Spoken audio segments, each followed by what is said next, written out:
King Charles has expressed a profound sense of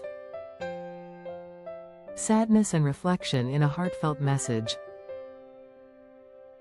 sent from the United Kingdom at a moment when his family and the wider world are both facing periods of vulnerability and uncertainty. According to Eastleigh Voice, the monarch's message was delivered to State House in Nairobi on Thursday, December 18, following the death of Kenya's former Prime Minister, Raila Odinga, a political figure widely respected both at home and internationally. Kenyan President William Ruto publicly confirmed that King Charles had sent a personal message of condolence, acknowledging the gravity of the loss felt by the Odinga family and by the Kenyan people as a whole. The king expresses his sense of loss, President Ruto shared, and condoles with the family of the Right Honourable Odinga and the people of Kenya.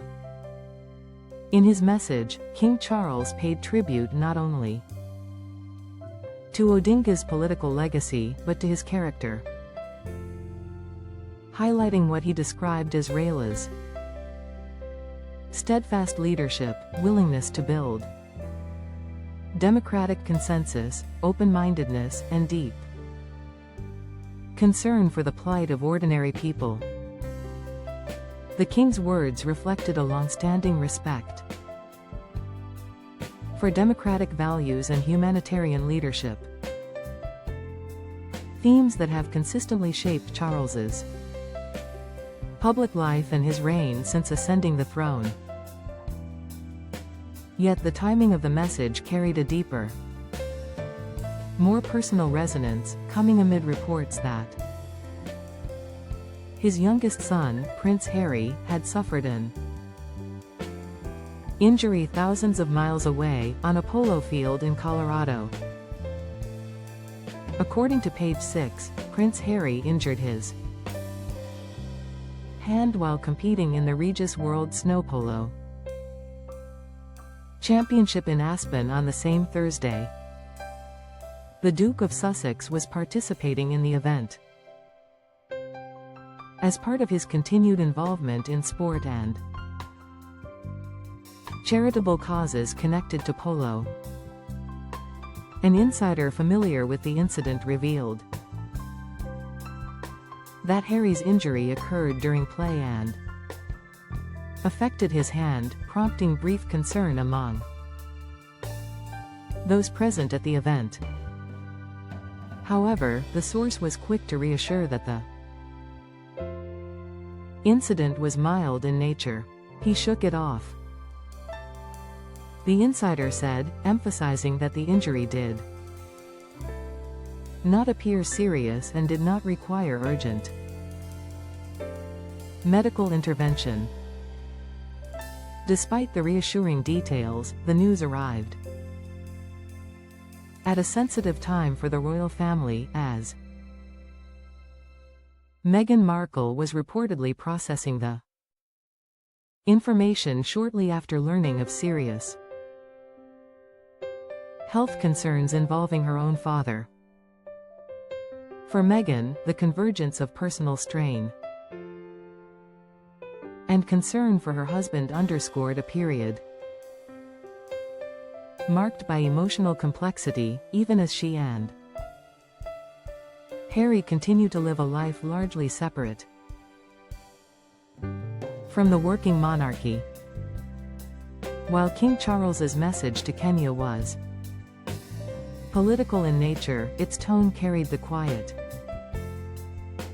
gravity of a man deeply familiar with loss,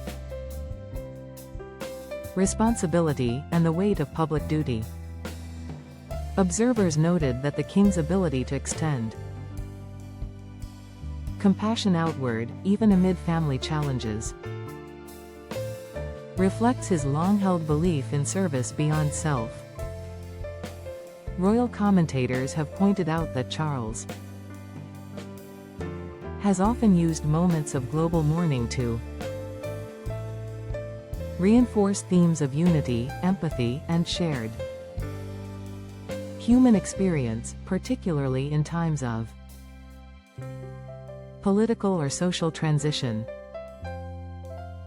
Although there has been no official statement linking the King's message directly to Prince Harry's injury, the coincidence of events has not gone unnoticed by royal watchers. The relationship between King Charles and Prince Harry has remained strained in recent years, yet many believe that moments involving health and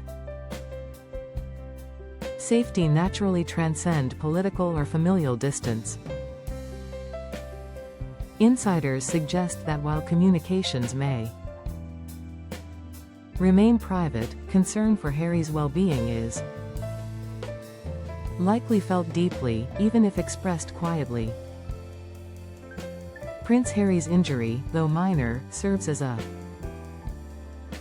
reminder of the physical risks associated with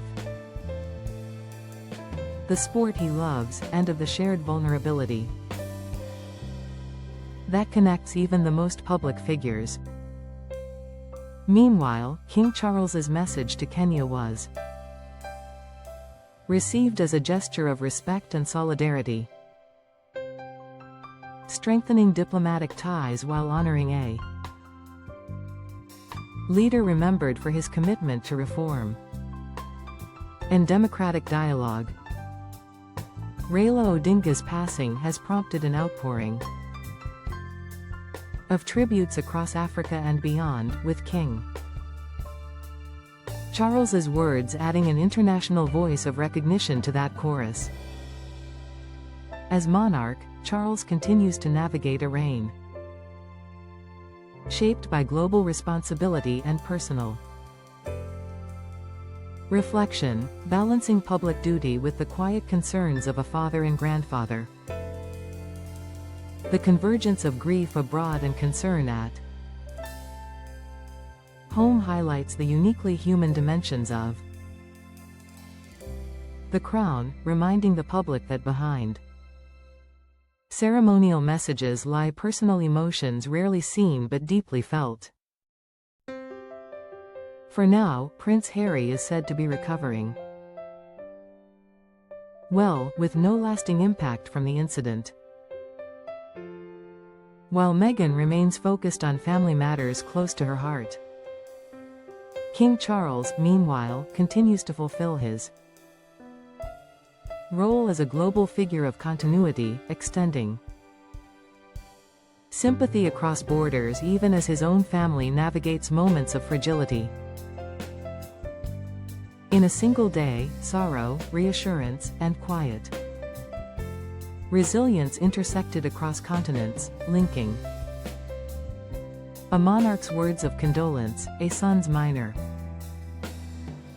injury, and the enduring human need for empathy in times of uncertainty.